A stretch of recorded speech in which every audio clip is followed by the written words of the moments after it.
Let's see this question. Even CB reaction is not possible in which of the following case. हमें ये बताना है कि किस ऑप्शंस में हमारा इवन सीबी मैकेनिज्म फॉलो नहीं होगा। तो पहले हम ये देख लेते हैं कि इवन सीबी मैकेनिज्म फॉलो करने के लिए क्या मस्ट कंडीशन होनी चाहिए। ठीक है, तो अगर हमारा कोई कार्बन प्रेजेंट है तो उसके पास एक लीविंग ग्रुप होना चाहिए। ठीक है, एंड इसके साथ वाले कार्बन पर एक हाइड्रोजन, साथ ही साथ एक इलेक्ट्रॉन विड्रॉइंग ग्रुप का प्रेजेंट होना जरूरी है। क्यों? क्योंकि अगर हम कोई बेस डालेंगे, लेट्स से ये कोई बेस डाला है, तो ये क्या करेगा, H प्लस को अब्स्ट्रैक्ट करेगा और यहाँ पे नेगेटिव चार्ज आएगा।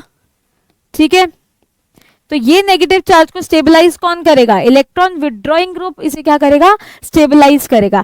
एंड देन ये नेगेटिव चार्ज आगे चलेगा और लीविंग ग्रुप को बाहर निकाल देगा। तो ये मस्ट कंडीशन होनी चाहिए अगर किसी भी मतलब रिएजेंट को, कोई भी आप कंपाउंड को अगर क्या दिखाना है, इवन सीबी मैकेनिज्म को फॉलो करना है तो। ठीक है, तो अगर मैं बात करूं पहले की, तो यहाँ पे एक कार्बन लग रहा है। ठीक है, एक कार्बन लग रहा है, उसके साथ वाले कार्बन पर हमें कोई इलेक्ट्रॉन विड्रॉइंग ग्रुप दिख रहा है? बिल्कुल भाई नहीं दिख रहा है। यहाँ पे तो हमारा क्या बेंजीन लगी हुई है, तो यहाँ पे हमें कोई भी इलेक्ट्रॉन विड्रॉइंग ग्रुप नहीं दिख रहा है। तो इसीलिए इस केस में हमारा इवन सीबी मैकेनिज्म फॉलो नहीं होगा। ठीक है, सेकंड की अगर मैं बात करूं तो सेकंड ऑप्शन में आप देखिए, ये आपका एक कार्बन प्रेजेंट है। ठीक है, जिसके ऊपर एक लीविंग ग्रुप लगा हुआ है, साथ ही साथ उसके एडजेसेंट कार्बन के पास एक हाइड्रोजन है और एक इलेक्ट्रॉन विड्रॉइंग ग्रुप भी प्रेजेंट है। ठीक है, तो यहाँ पर हमारा इवन सीबी मैकेनिज्म फॉलो होगा।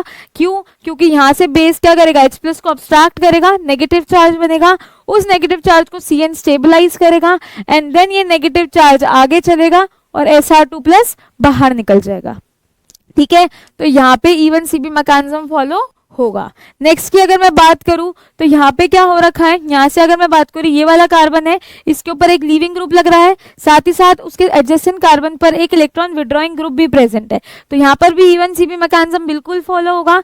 यहाँ से जो बेस है H को अब्स्ट्रैक्ट करेगा, नेगेटिव चार्ज बनेगा। ठीक है, नेगेटिव चार्ज स्टेबलाइज होगा NO2 से, एंड देन ये नेगेटिव चार्ज आगे बढ़ेगा एंड Br को बाहर निकाल देगा। तो यहाँ पे भी क्या हो रहा है, हमारा इवन सीबी मैकेनिज्म फॉलो हो रहा है। नेक्स्ट अगर क्वेश्चन की मैं बात करूं तो इसमें क्या होगा, एक आपका कार्बन है जिसके ऊपर एक इलेक्ट्रॉन विड्रॉइंग ग्रुप लग रहा है, उसके साथ वाले कार्बन पर एक एक लीविंग ग्रुप भी प्रेजेंट है। तो यहाँ पे भी क्या होगा, आपका इवन सीबी मैकेनिज्म फॉलो होगा।